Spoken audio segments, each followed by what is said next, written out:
Subscribe to the channel. This is King Me. You know me, I'm always interested in the war, and anybody that got a problem with the United States, you know that. A lot of y'all worried about what's happening on your social media page, and that's okay. China will fucking, they got a missile that'll fly right over here and just bomb us all up, and it goes right back to their homeland. So don't worry about your social media page and your fucking Ferraris and your mistress and your fucking safe, your money, your drugs. Don't worry about all that. You won't need it.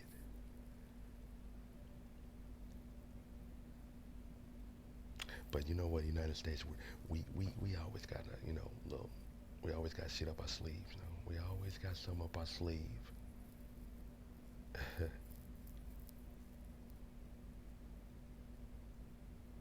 Shit. Without strategy, execution is nothing. You know that. Let's get into it, man. United States versus China.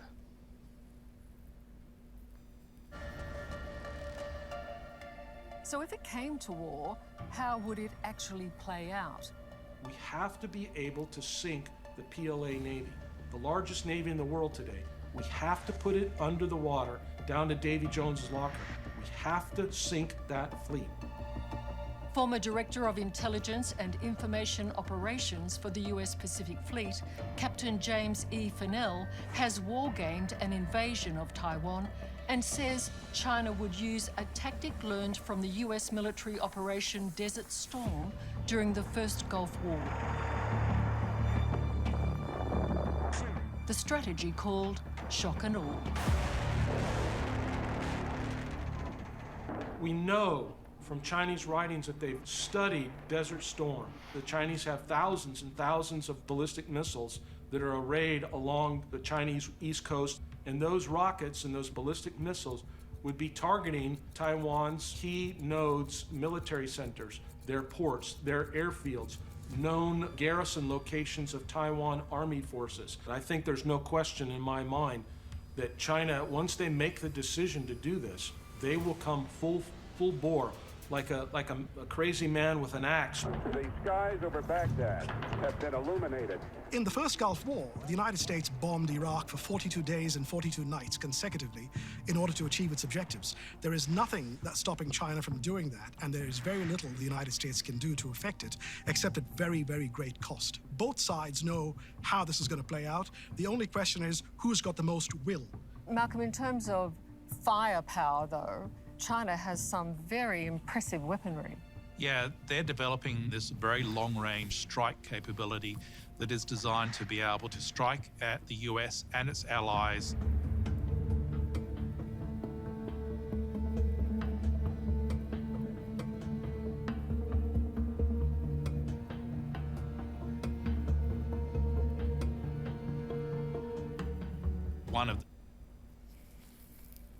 So you go ahead and watch your social media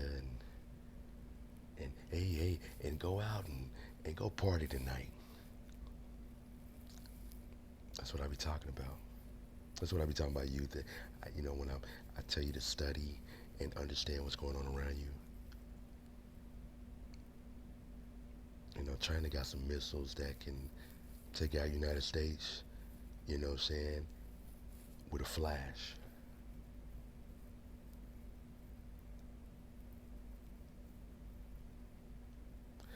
We'll definitely see how this turn out, you know.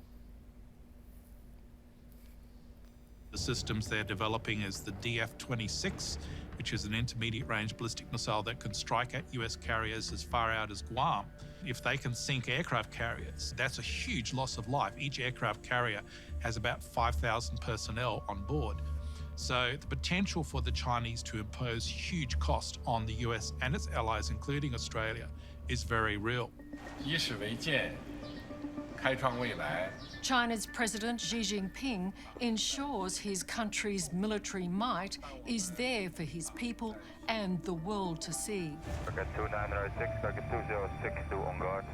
And adding to his war footing, off the coast in disputed territory, China has built artificial islands loaded with defensive hardware.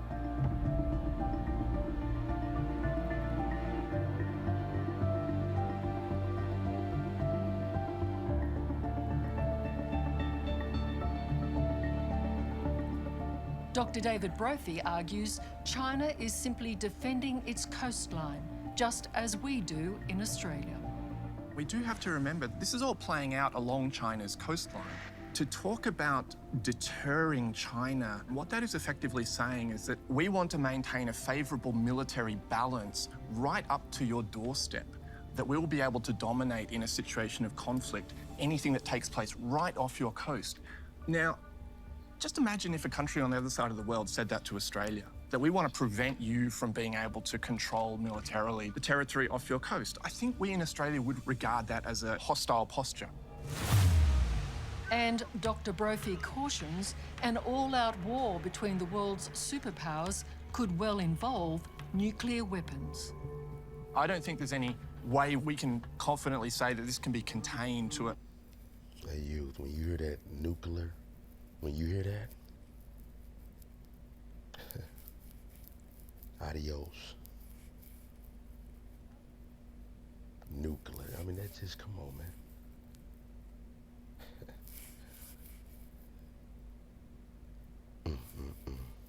Subscribe to the channel. This is King Me. I'm just giving you a little history. Giving you a little something that's going on around you.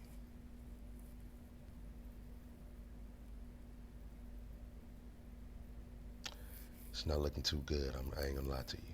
China's very disciplined over there. Very, very disciplined. So a lot of their money, you know, and finances went to the war. I mean, because they already knew. And we know. United States know too.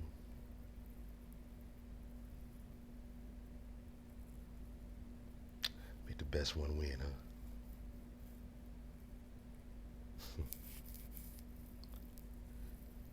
You can always tell evil, because it turns on itself. King Me.